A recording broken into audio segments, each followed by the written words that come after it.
তেঁতুলের এই শরবতটা যে এত বেশি মজার হয় যেটা আপনার বাসায় একবার ট্রাই না করলে বুঝতে পারবেন না। আসসালামু আলাইকুম এভরিওয়ান, কেমন আছেন সবাই? আজ আমি শেয়ার করব তেঁতুল দিয়ে খুবই মজার একটা শরবত। তো এখানে আমি একদম ফ্রেশ খোসাযুক্ত তেঁতুল নিয়েছি। এবার হাতের সাহায্যে খোসাগুলোকে ছাড়িয়ে নিতে হবে। যেহেতু এখন শীত চলে যাচ্ছে, গরম আসতেছে, আর এই সিজনে ছোট বড় সবারই একটা কমন অসুখ জ্বর ঠান্ডা কাশি। আর জ্বর ঠান্ডা কাশি হলে আমাদের কারো মুখে রুচি থাকে না।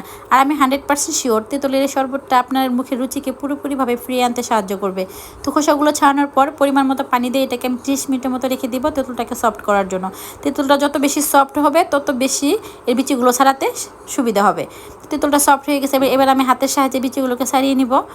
এটা এত বেশি মজার একটা শরবত এই কারণে এতে রয়েছে প্রচুর পরিমাণে ভিটামিন সি। এছাড়া এটা হচ্ছে শরীরকে ঠান্ডা করে, হজম শক্তি বাড়ায়, মুখের রুচি বাড়ায়, কোষ্ঠকাঠিন্য দূর করে। তো হাতের সাহায্যে খোসাগুলোকে ছাড়িয়ে নিয়ে এ পর্যায়ে তেঁতুলের রসটাকে আমি ব্লেন্ডারে দিয়ে দিব। তো ব্লেন্ডারে দেওয়ার পর আমি দিয়ে দিব পরিমাণ মতো চিনি। আমি এখানে 1 চামচের মতো চিনি ইউজ করেছি, যেহেতু আমি এখানে মিষ্টিটা একটু কম করবো। এই জন্য আপনারা চাইলে কেউ যদি বেশি মিষ্টি পছন্দ করেন তাহলে বেশি চিনি ইউজ করতে পারেন। এই পর্যায়ে দিয়ে দেবো আমি পরিমাণ মতো লবণ, একটার মতো কাঁচামরিচ। আপনারা যদি কেউ বেশি ঝাল পছন্দ করেন তাহলে একটার অধিক কাঁচামরিচ দিতে পারেন। দিয়ে দেবো পরিমাণ মতো বিট লবণ।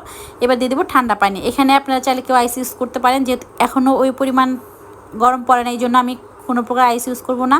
ব্লেন্ডারে নিয়ে ব্লেন্ড করে নিলে রেডি হয়ে যাবে খুবই মজার একটা শরবত।